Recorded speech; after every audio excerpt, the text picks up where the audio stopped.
nuestro escuadrón de amigos expondrá este tema. Y como es tan importante, relevante y serio, no hubo espacio ni para memes. Así que, sin más drama, arrancamos. En primera instancia, muy buenos días. Vamos a comenzar con el desarrollo del tema AMPS, Advanced Mobile Phone System, para la materia Teoría de Telecomunicaciones 2. Vamos a comenzar hablando acerca de la evolución de las redes de telefonía móvil. Como es de conocimiento, pues ya contamos con 5 generaciones a día de hoy. Sin embargo, en esta oportunidad solo nos vamos a enfocar pues básicamente en la primera generación, porque en base a todos los problemas que se presentaron en esta generación y los avances propios de esta generación, es que fueron mejorando las generaciones posteriores, hasta básicamente tener una red que mejoraba en todos los aspectos a las anteriores, porque ya conocían los problemas que tenía esa generación y los iban solventando con el paso del tiempo hasta pues gozar de todos los beneficios que tenemos a día de hoy respecto a las telecomunicaciones móviles. La primera generación básicamente se presentaban estos aspectos, como era ver o analizar cuál tenía que ser la funcionalidad básica de este tipo de redes, cómo se podía implementar una reutilización de frecuencias, las interferencias que se presentaban fruto de la reutilización de frecuencias, la división de célula que nació justamente en esta generación, la sectorización de la misma manera, la segmentación o dualización y la estructura de sistema de células, que era el producto de solventar los 6 anteriores puntos, y finalmente hasta tener lo que es la telefonía celular analógica. En ese sentido vamos a ir desarrollando cada uno de estos puntos porque son la base de lo que era esta primera generación. Entonces comenzamos con lo que es este primer subtítulo, y vamos a ver que en primera instancia esta red se caracterizó porque todo ese rango de frecuencias disponibles que tenía cada país fueron implementados en primera instancia a 3 servicios básicos, como era el primero, el radio civil, que proporcionaba de 26.96 a 87.41 MHz, con 40 canales disponibles que se encontraban compartidos, cada uno de 10 kHz. Básicamente era un servicio público no comercial. Como segundo teníamos la radio de aficiones, que cubría las bandas de frecuencias de 1.8 MHz hasta los 300 MHz, que se enfocaba principalmente en el uso personal, ofreciendo un amplio intervalo de clases, como es el AM, FM, entre otros. Y como tercer punto tenemos el servicio de radiodifusión aeronáutica, que proporcionaba de 2.8 a 457 MHz, más que todo por temas militares. Se encontraba orientado a la información de navegación aérea, que empleaba AM convencional, sobre todo en función a las frecuencias que se encontraban en el rango de HF, MF y VHF, que vamos a ver un poquito más adelante qué son. Para finalmente, en base a esos 3 puntos, con el paso de tiempo y a partir de los 1940, empezar a desarrollar lo que sería a partir de ese instante la primera generación de telefonía celular. En ese instante, lo primero que se llegó a plantear fue que los servicios de radio móvil privado en tierra se tendrían que enfocar en la seguridad pública, empleando frecuencias que se encontraban en el rango UHF o VHF.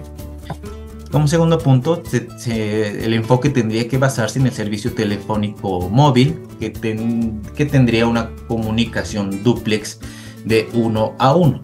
Entonces, uno de los principales problemas que se presentaba al momento de tal vez diseñar esta primera generación es que no se contaba con una telefonía móvil que sea de doble sentido, que quiere decir que tanto el que iniciaba la llamada como el que la respondía no podían hablar al mismo tiempo. Entonces era uno de los principales problemas. Al momento de hablar, uno tenía que presionar el botón para contestar y el otro simplemente se limitaba a escuchar. Entonces era simplemente de un solo sentido, en este caso de semidúplex, ¿no? Sin embargo, lo que se buscaba era que esa comunicación pues sea dúplex. Al final, el servicio telefónico móvil se dividió en 3 partes, como era el servicio celular analógico, que permitía una transmisión FM en primera instancia utilizando la modulación FM con FDMA o TDMA. Quiere decir acceso múltiple por división de frecuencia o acceso múltiple por división de tiempo. Más después el radio celular se presentó ya el celular digital, que empleaba sistemas de comunicaciones personales y empleaba PSK, PCM, TDMA, FDMA o CDMA. Ya posteriormente lo que se buscaba ya era el servicio satelital de comunicaciones personales empleando QPSK o FDMA o TEDMA. Para comprender un poco más, pues ahí tenemos una tabla con el espectro radioeléctrico, que es nada menos que la división de frecuencias, que cada organismo pues a nivel internacional, de acuerdo a su territorio donde opera, tiene que ver la mejor manera de distribución de estas frecuencias para distintos servicios de telecomunicaciones. Entonces, en base a las características de ese servicio, como no es el mismo caso de una telefonía celular que de una comunicación satelital, pues esas frecuencias tenían que ser distribuidas de la mejor manera para pues permitir una comunicación constante y que sea sobre todo viable, dado las características tal vez topográficas del sector donde se va ofrecer servicio, como es el caso de la telefonía móvil, que normalmente es en ciudades, pero ahí existen ciudades con muchas, tal vez que son planas, ciudades que son que tienen muchas montañas, entre otras cosas. Entonces, en base a eso se fue analizando la mejor manera de distribuir las frecuencias tal cual las podemos ver aquí. Entonces tenemos BLF, que son rangos de frecuencias que van desde los 3 a los 30 kHz, y los principales servicios es que sirven para la radionavegación y servicio móvil marítimo, y de esa manera pues podemos conocer cada rango de frecuencia en kilohertz, megahertz y gigahertz a qué están destinados. Cuando nosotros nos referimos anteriormente a HF y VHF, estamos hablando alta frecuencia, muy alta frecuencia, y podemos ver aquí los rangos, y aquí podemos ver los servicios típicos destinados a esas frecuencias. Entonces, una vez teniendo ya conocimiento de eso, pasamos a los conceptos básicos, y en base a todo lo que se tenía en primera instancia, a todo lo que se conocía, las frecuencias que se llegaban a emplear, se buscaba solventar las necesidades en términos de comunicación de una sociedad cada vez más demandante. Entonces, ¿cómo se podría lograr, en base a todo lo que se conocía en primera instancia, solventar todas esas necesidades en temas de comunicación? Como les decía, se necesitaba que nos podríamos comunicar al mismo tiempo, que uno hable y que a otra vez el otro responda. No obstante, eso no se podía. Entonces, ¿cuál ha sido una de las principales resultados que ha sido generado fruto de toda esa investigación a partir de los 1940 hasta los 1983, año en que llegó a MPS? Pues fue lo que podemos visualizar ahí, que es un sistema telefónico celular simplificado, que era básicamente poner radiobases a determinadas distancias unas de otras, de manera que se pueda graficar el área de cubrimiento de señal, como podemos ver ahí a través, tal vez lo más próximo, que la idea que se nos puede generar es como de las abejitas, de las abejitas, ¿verdad? Justo donde fabrican su miel y todo eso, que lo hacen en su panal, perdón, que lo hacen en forma de hexágonos, tal cual podemos ver aquí que cada hexágono representa al área de cobertura de una radiobase, justamente. Entonces, uno de los principales objetivos al momento de tratar de solventar esas necesidades era que el usuario, en este caso, se podía llegar a mover de un punto A a un punto B, lo cual quería decir que salía del área de cobertura de una radiobase para entrar a otra. Entonces, ahí se tenía que implementar un servicio de roaming, donde el usuario, independientemente del punto donde esté, mientras se encuentre dentro del área de cobertura de una de las radiobases, pues siga conectado a esa red móvil. Entonces, ¿cuáles eran los puntos para permitir esa conexión justamente al usuario, que en este caso iba a ser móvil, que se iba a mover de un punto A a un punto B, de un punto B a un punto C? Era primero la búsqueda de la estación base más cercana. Establecía conexión. Como segundo punto, establece la conexión con esa base, radiobase, Segundo, la localización del destinatario a través de todo el área de cobertura, que cada una de estas radiobases pues forman evidentemente solo una misma red. Una vez conectado, pues las radiobases obviamente le envían esa información al MTCO. Y si tenemos alguna duda, ¿qué es MTCO? Pues es la oficina de conmutación de telefonía móvil, que era la parte central efectivamente de toda esta red. Como cuarto punto teníamos la aceptación de la llamada cuando éste empezaba a querer llamar a cualquiera de sus contactos. Como punto 5, la llamada se encontraba en curso, en proceso. Y paso 6, se hacía el traspaso de celdas cuando este ya tal vez establecía una comunicación con un tal destinatario y se empezaba a movilizar a través de todo el área de cobertura de la red. Entonces ese era básicamente al primer punto y criterio que llegaron en 1940 al momento de diseñar estas primeras redes de telefonía móvil para solventar esas necesidades de la sociedad. Entonces a partir de ahí encontraron que no era suficiente las frecuencias que asignaban a cada radiobase, o la asignación de frecuencias estaba muy mal, ya que en primera instancia se usaba macroceldas. Entonces, de acuerdo a las frecuencias que tenían, podían ofrecer muy pocos canales simultáneos, como era 12 canales en primera instancia en Nueva York en los 1943, lo cual obviamente solo permitía que 12 personas se podían comunicar y luego otras 12 y así, hasta mientras que no esté congestionado cada uno de esos canales. Entonces ahí donde surgió la reutilización de frecuencias, tal cual podemos ver un ejemplo en esa imagen. Tenemos que existen en cada uno de estos hexágonos, tal vez están nombrados con el mismo nombre, como pueden ver, celda 2, en este otro celda 2 y celda 2. Entonces lo que se buscaba era que tal vez ya no trabajando con macroceldas, sino trabajando con microceldas, podían hacer una mejor distribución de las frecuencias que en ese momento tenían disponibles para la telefonía móvil.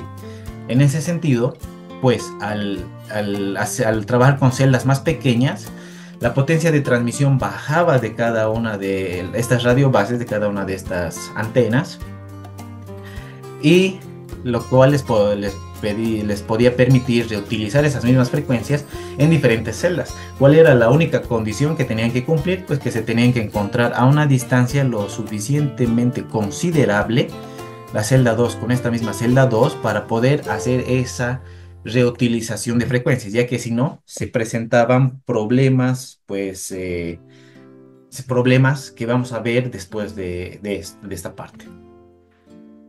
Como podemos visualizar ahí, la idea principal era lograr eso. Como pueden ver, es un mapa de una ciudad que está conformado por un área tal vez ya con montañas y lo que es el área de ciudades. Podemos ver las callecitas así. Entonces la idea era, al momento de diseñar este tipo de redes, formar los hexágonos y ver desde qué punto hasta qué punto pues podrían brindar servicio con una sola radiobase. Entonces esa era la principal idea y era uno de los, al momento de diseño, lo que se llegaba a realizar pues efectivamente para determinar el área de cobertura de la red de telefonía móvil. Entonces llegando ahí, la representación matemática de este tipo de diseños y de la reutilización de frecuencias se basaba en esta fórmula, F igual a G por N, donde N es la cantidad de células que va a tener un determinado grupo, ¿verdad? G es la cantidad de canales que cada célula tiene disponibles, de acuerdo a la frecuencia en la cual esté operando. Y F era la cantidad de canales dúplex disponibles en un grupo, de tal forma que tenía que cumplir una relación que G tenía que ser menor a F, la cantidad de canales tenía que ser menor a la cantidad de canales dúplex disponibles en un grupo. Pues empleando esta fórmula ya se podía conocer cómo iba a ser nuestra reutilización de frecuencias para pasar posteriormente al diseño ya de una ciudad y ver el área de cobertura total de la red. Ahora, como les decía, se presentaron, al momento de hacer la reutilización de frecuencias se presentaron problemas. ¿Cuál fue? Pues la interferencia.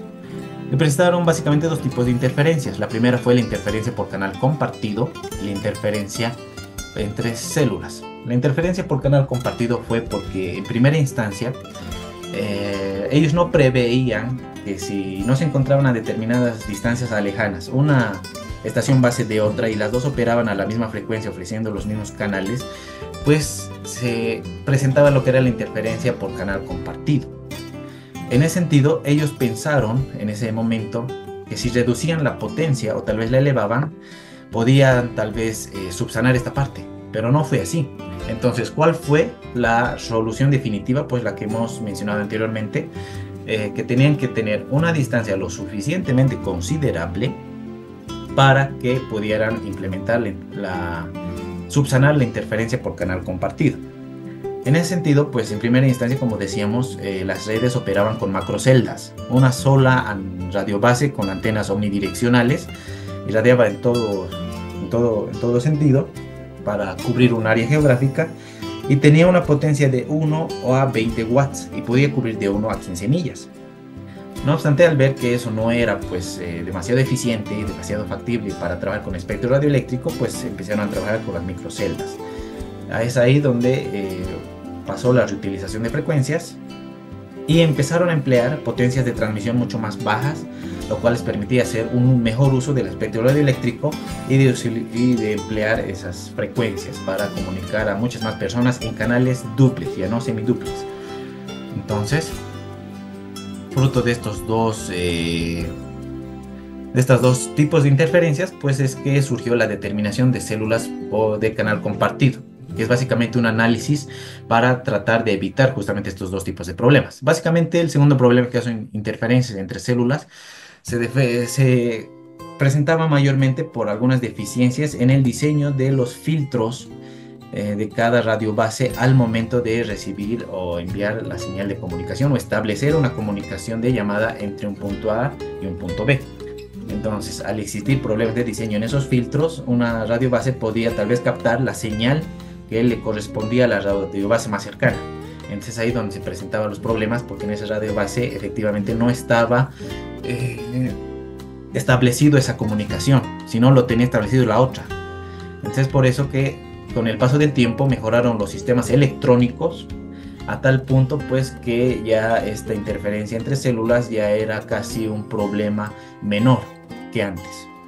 No obstante, a día de hoy, sin embargo, si existen algunos problemas tal vez de diseño, se pueden llegar a presentar de la misma forma.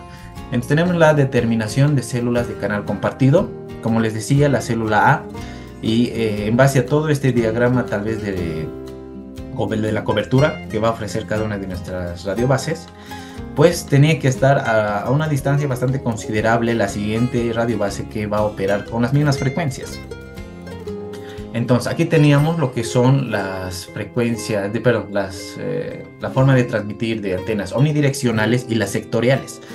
Entonces las omnidireccionales, al ver que ya no eran tal vez tan eficientes o la transmisión ya no era tan factible y eficiente, pues optaron por implementar las sectoriales que vamos a ver en el siguiente subtítulo. No obstante, en esta parte podemos ver, simplemente enfocándonos en este centro, que tenemos una radiobase central y a su alrededor tenemos 6 hexágonos que corresponden a otras radiobases. Podemos decir que esta es la central y las demás son las secundarias. En ese sentido, cada una va a estar a un ángulo de 30 grados, ¿no? Para una vez sumado, que van a llegar a sumar lo que son de 60 grados, perdón. Cada una se va a encontrar a los 60 grados, que una vez sumando, cada una nos va a dar los 360 grados. Entonces, una vez teniendo esto se basaba básicamente en un análisis matemático, como podemos ver ahí, donde tenemos que la ecuación es n igual a i cuadrado más ij más j elevado al cuadrado. Y al cuadrado es nada menos, haciendo el análisis, por decir, en este hexágono, desde su parte central hasta el siguiente hexágono, teníamos una j igual a 2, porque estamos abarcando 2 hexágonos. Mientras que aquí, si hacemos nuestro análisis desde este hexágono, desde su parte central que se encuentra la radiobase hasta el final del tercero, teníamos un i igual a 3. Entonces eso lo poníamos para hacer para hacer el análisis específicamente de un hexágono con los que se encuentran a su alrededor. Entonces, una vez determinando los valores de i y de j, que siempre tienen que ser positivos y no tienen que ser negativos, teníamos que n es la cantidad de células por grupo, y J son valores enteros no negativos. Y el proceso para determinar la fila con células de canal compartido más cercano era el siguiente. 1. Recorrer I células sucesivas desde su centro.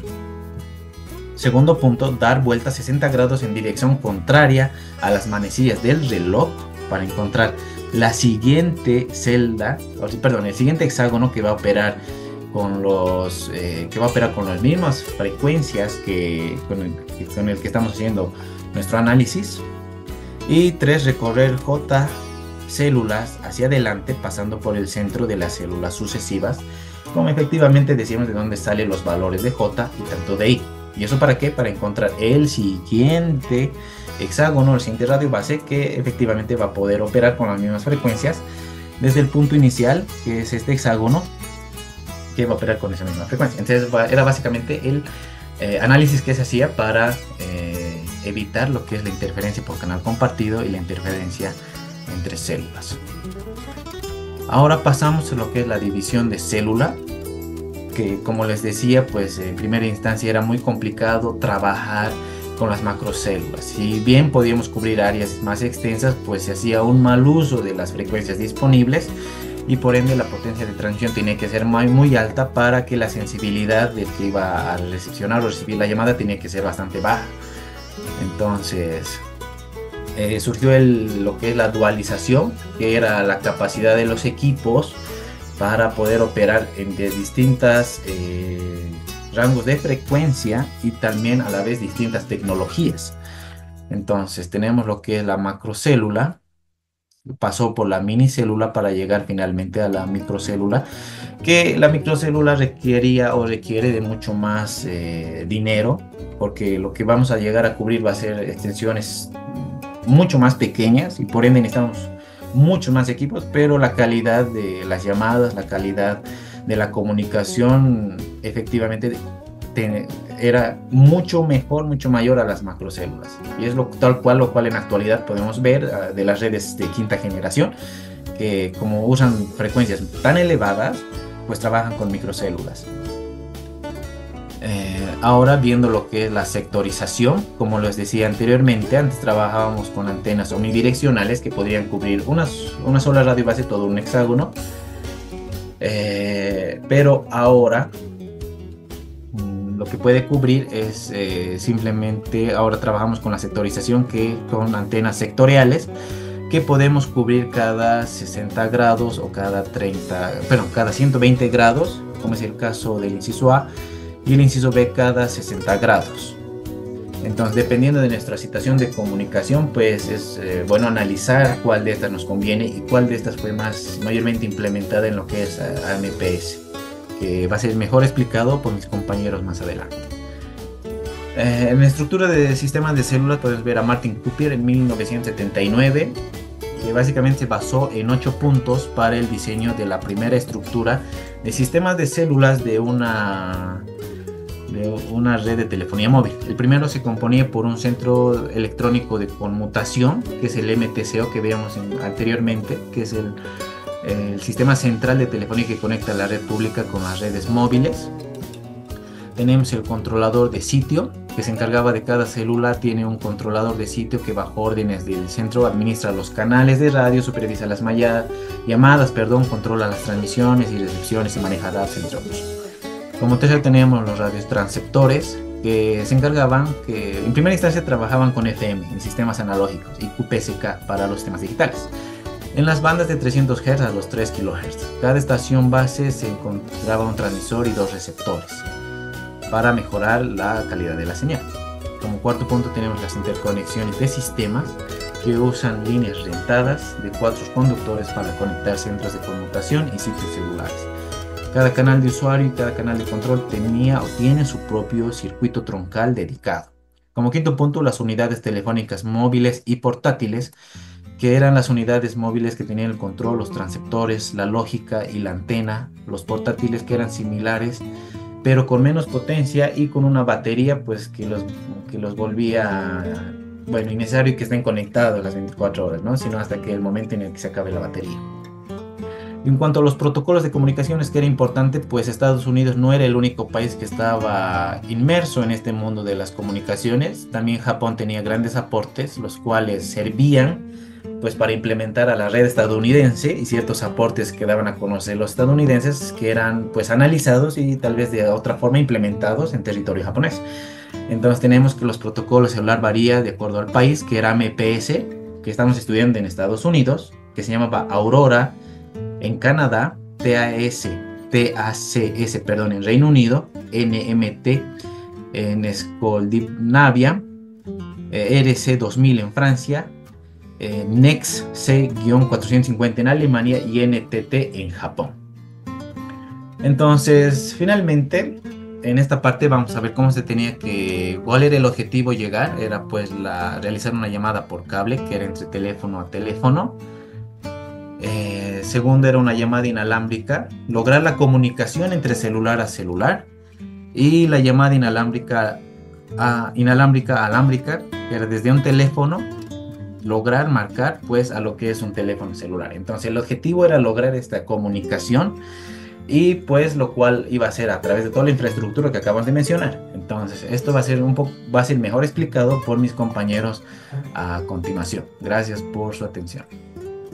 Bueno, vamos a continuar con lo que es la asignación de frecuencias en AMPC. Bueno, ya sabemos que el AMPC es el sistema avanzado de telefonía móvil, ¿verdad? Entonces, el AMPC, bueno, fue implementado, ¿no?, principalmente en los Estados Unidos a partir de la década de 1980. Este sistema funcionaba utilizando un espectro de 40 MHz y se caracterizaba por operar con 666 canales. 666 canales duplex, ¿no? Cada uno con una separación de 30 kHz entre canal. La modalidad duplex significa que se podía hablar, ¿no?, y escuchar al mismo tiempo en ambos extremos de la llamada. Bueno, ahora, sobre la asignación de específica, la Comisión Federal de Comunicaciones asignó, ¿no?, esos 40 MHz en dos bloques de frecuencias, separándolos en dos sistemas distintos, lo que era el sistema A y el sistema B. El sistema A ha sido destinado, ¿no?, para compañías que no contaban con infraestructura de telefonía fija, como los nuevos operadores móviles. Y el sistema B fue reservado, ¿no?, para compañías de telefonía tradicional que ya ofrecían servicios fijos. La distribución de los canales fue de la siguiente manera, ¿no? Como vemos aquí en este diagrama, el sistema A abarca, ¿no?, los canales del 1 al 333 y el sistema B del 334 al 666. En cuanto a las frecuencias utilizadas, podemos observar que la transmisión móvil hacia la estación base comienza en 825 y la recepción desde la estación base hacia el móvil ocurre en 870, ¿no? Esto nos da como resultado una separación de 45 MHz entre la transmisión y la recepción, ¿no? Algo como que se conoce como duplex spacing, lo cual permite que ambos canales funcionen simultáneamente sin interferencia. Ahora vemos lo que son las fórmulas para calcular las frecuencias de transmisión y recepción. Primero debemos entender, ¿no?, que cada canal en AMPC tiene asignada una frecuencia específica, y esta se puede obtener mediante fórmulas matemáticas que dependen del número del canal, ¿no?, el cual va a estar representado por la letra N. Para los canales de transmisión con números entre 1 y 866, la frecuencia de transmisión es igual a 0.03 por el número del canal más los 825 MHz. ¿De dónde sale esto? Si multiplicamos, ¿no?, el número del canal por 0.03, bueno, esto 0.03 equivale, ¿no?, a los 30 kHz de separación entre canales, y luego sumamos los 825 MHz, que es la frecuencia base, ¿no?, para la transmisión móvil. Ahora, para 990 menor o igual a n, menor o igual a 1023, bueno, para los canales, ¿no?, entre 990 a 1023, la fórmula es la siguiente, ¿no?, esta.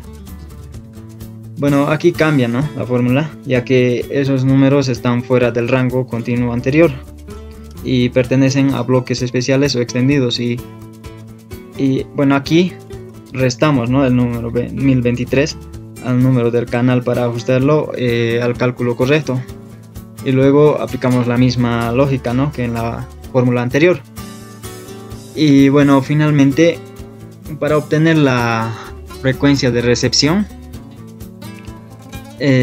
la frecuencia de recepción siempre va a estar, ¿no?, siempre está 45 MHz por encima de la frecuencia de transmisión, así que simplemente le sumamos 45 MHz a la frecuencia de transmisión, ¿no?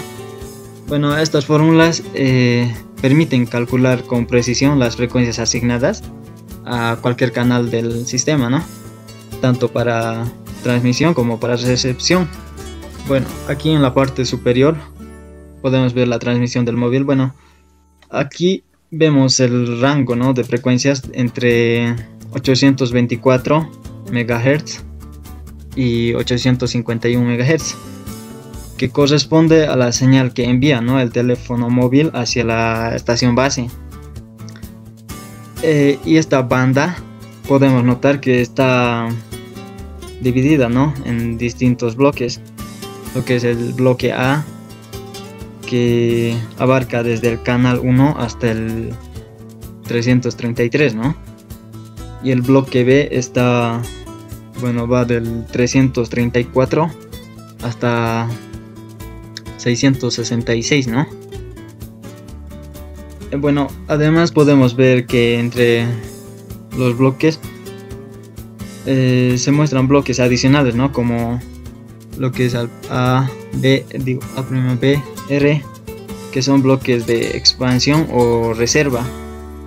Y también podemos ver aquí en el medio que hay una área sombreada, ¿no? Y bueno, esto indica que es la zona de separación o protección para evitar las interferencias entre los sistemas A y B, ¿no? Bueno, ahora aquí en la parte inferior podemos ver que es la transmisión del sitio de la célula, bueno, estación base. Bueno, aquí, bueno, esto está representado, ¿no? Aquí está representada la transmisión de la estación base hacia el teléfono móvil en el rango de 869 MHz a 896 MHz. También podemos observar que la misma división de bloques, ¿no?, que en la parte superior, en la transmisión móvil.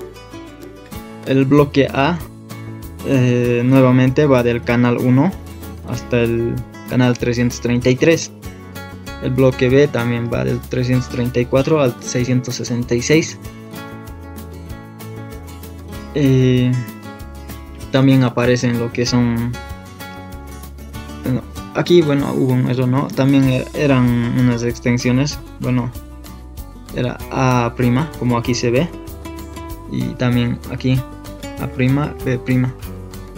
Bueno, estos aparecen, ¿no?, como extensiones y reservas. Es importante notar, ¿no?, que esta banda se encuentra exactamente 45 MHz por encima de la banda de transmisión móvil, lo cual confirma lo que vimos anteriormente, que la frecuencia de recepción se obtiene sumando 45 MHz a la transmisión.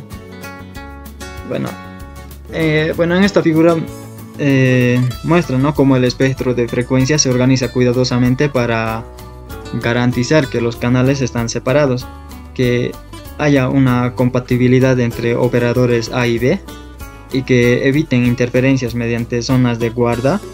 Este esquema, bueno, es fundamental, ¿no?, para entender cómo AMPS gestionaba el uso del espectro de manera eficiente y cómo lograba, ¿no?, que múltiples usuarios pudieran comunicarse al mismo tiempo en una misma zona geográfica. Bueno, ahora vemos la clasificación de AMPS de teléfonos celulares. Bueno, los teléfonos celulares de AMPS se clasificaban, ¿no? Bueno, se clasifican en 3 clases según su potencia de transmisión. Bueno, para empezar está la clase 1, que son los equipos de mayor potencia. Estos estaban típicamente instalados en automóviles y estaban diseñados para operar a distancias mayores desde la antena base, y su potencia podía llegar hasta 4 vatios. Luego está lo que es la clase 2, lo que son los transportables. Bueno, estos eran, bueno, son teléfonos manuales, ¿no?, que venían muchas veces en una maleta o caja de transporte.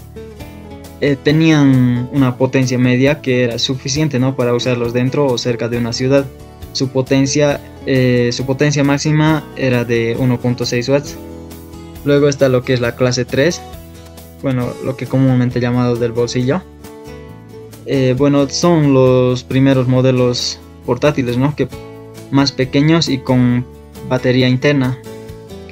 Debido a su tamaño compacto, tenían menor potencia, lo que reducía su alcance. Su potencia llegaba hasta 630 milivatios. Y bueno, aquí tenemos una tabla, bueno, que nos muestra los distintos niveles de potencia, ¿no?, con los que podían operar los teléfonos móviles en el sistema AMPS según la clase del equipo, ¿no? Bueno, ¿qué nos muestra esta tabla? Bueno, en esta parte, en esta columna, nos muestra, ¿no?, el nivel de potencia que va, pues, que está numerado, ¿no?, del 0 al 7. El nivel 0 es el de mayor potencia y el 7 es el de menor potencia. Y bueno, luego en el resto de las columnas se presentan valores de valores de potencia en 2 unidades, ¿no?, en decibelios, vatios y milivatios. Bueno, lo que también está dividido en de clase 1, clase 2 y clase 3. Bueno, un ejemplo de nivel 0, clase 1, va hasta 4000 milivatios, lo que equivale sería en decibelios 6 decibelios vatios. Luego podemos ver el de 7, es lo más mínimo, ¿no?, 6 milivatios, y serían en menos 22 decibelios vatios. De igual manera para los de clase 2 y clase 3. Bueno, a ver, en la clase 3, bueno, siempre tienen una potencia máxima de 630 milivatios, equivalentes a menos 2 decibelios vatios. Bueno, a partir del nivel 2, 3, la potencia disminuye, ¿no?, igual que en las otras clases, hasta llegar a 6 milivatios en el último nivel, ¿no?, en nivel 7. Bueno, la importancia de esta tabla es que nos muestra, ¿no?, cómo los teléfonos pueden reducir su potencia de transmisión automáticamente según las condiciones de red o su cercanía a la estación base. Ahora vemos el canal de control AMPS. Bueno, su principal función es que coordina, ¿no?, la comunicación inicial entre el celular y la red. Los principales usos del canal de control son, bueno, establecer llamadas. Cuando queremos iniciar una llamada, el celular primero se conecta al canal de control para solicitar el servicio, ¿no? Luego, al terminar una llamada, de igual manera, al finalizar una llamada, se cierra. Bueno, el cierre se gestiona, ¿no?, a través de este canal también, ¿no? Luego proporciona una información de red. bueno, como la identificación de celdas disponibles, actualizaciones de ubicación y la asignación de canales de voz, ¿no? Luego está la distribución de... Bueno, en la distribución está el sistema B y el sistema A. Bueno, esto ya lo vimos anteriormente, ¿no? Sistema A y el sistema B. Luego están las características técnicas más importantes. Bueno, aquí los canales de control utilizan, ¿no?, una modulación FSK, que es una forma de transmisión digital basada en cambios de frecuencia. La velocidad de transmisión en el canal de control es de 10 kilobits por segundo, ¿no? Y bueno, el móvil se engancha primero a uno de estos canales de control para poder operar, es decir, antes de poder hacer o recibir llamadas, el teléfono tiene que estar registrado en uno de estos canales, ¿no? Ahora hablaremos de la señalización de canales de voz. Bueno, ¿qué transmiten los canales de voz analógicos? Bueno, estos canales no solo se utilizan para transmitir la voz humana, sino también datos digitales relacionados con el control de la llamada. La voz se modula, ¿no?, en FM, y los datos se modulan en FSK, una técnica digital, ¿no? ¿Cómo funciona? Cuando es necesario enviar datos digitales como información de señalización, el sistema silencia, ¿no?, brevemente la voz, interrumpiéndola por un instante muy corto. Durante ese silencio se inserta una ráfaga de datos digitales, y esta ráfaga se transmite a una velocidad de 10 kilobits por segundo. Bueno, aquí podemos ver, ¿no?, en la gráfica, la señal de voz tiene un pequeño corte, y durante el cual se inserta la señal digital. Bueno, ahora vemos lo que son ahora hablaremos de los tonos de audio de supervisión y señalización. Bueno, durante una llamada se emplean, ¿no?, dos tonos especiales, que es el SAT y el ST. Bueno, el SAT es Supervisory Audit Tone, que es el tono de supervisión de audio, ¿no? Y son tonos, ¿no?, que son tonos de frecuencia constantes que pueden ser de 5970 Hz, 6000 Hz o 6030 Hz. Y bueno, estos tonos se transmiten